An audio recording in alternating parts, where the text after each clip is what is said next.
New lending legislation has been signed, how to make the most of your outdoor space, and the market heats up for summer. Learn more right now on the Real Estate News.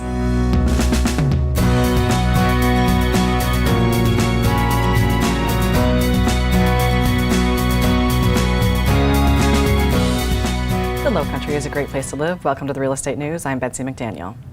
Last month, President Trump signed legislation rolling back some of the restrictions on lending that were enacted in response to the housing boom and bust.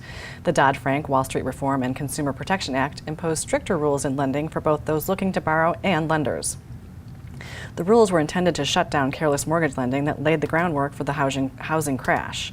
Critics, however, say the act they felt had stricter rules that made it too difficult for anyone to get a loan, hobbling the real estate market. The new law does not do away with all restrictions, but it does aim to open access to credit by loosening regulations on small and medium-sized banks. Since it does not pertain to large banks, it shouldn't make the financial system much riskier than it is now. Here are 3 things home buyers should know. 1. Alternative credit scoring models could help those without traditional credit files.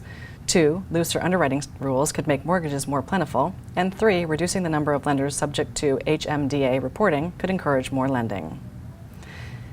Under pressure from environmental and consumer safety advocates, Lowe's Home Improvement Stores will be the first major U.S. retailer to phase out the sale of potentially dangerous paint strippers by the end of the year. Lowe's will remove any paint removers containing methylene chloride and NMP. Environmental and consumer groups, along with family members and friends of people who have died while using the products, have been urging the U.S. Environmental Protection Agency for years to ban the items. But when the EPA postponed taking action in December, the groups renewed their fight to get stores to stop selling the items. Lowe's made the decision to stop selling the products after a petition signed by over 200,000 people asked Lowe's specifically to remove the product from its stores. Lowe's has said they will also encourage other retailers to do the same and will work with the EPA on a regulatory standard for the industry. Beaufort County leaders were looking for data to help them tackle the lack of affordable housing in the area. To that end, the county commissioned and paid for a $39,000 study by Bowen National Research. And after 8 months, the results are in.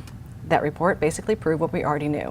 Beaufort County is in the middle of an affordable housing crisis. The survey showed that about half of Beaufort County's workforce drives in from other counties, and more than half of those that are living and working in the county are struggling to do so. To illustrate, if one is a food and leisure employee, on average it would take 122% of their income to pay for a mortgage on the island, or nearly 60% of their income to rent in Bluffton.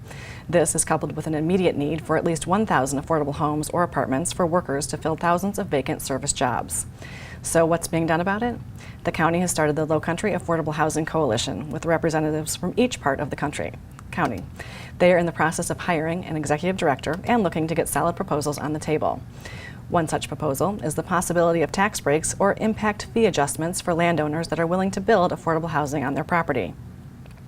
We will continue to follow this story as more information becomes available.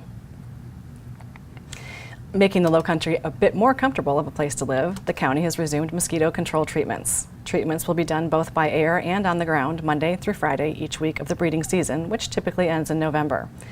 In accordance with the federal and state regulations, notice will be given prior to each treatment via the Beaufort County Facebook page, and only EPA-registered public health insecticides will be used. If you have questions, please call the Mosquito Control Department at 843-255-5800. The media sources on your screen will have more information on these and other stories, and we would love for you to like us on Facebook and follow us on Twitter. As the weather heats up, so does the rental market, and some hot new properties are up for sale. Learn more next.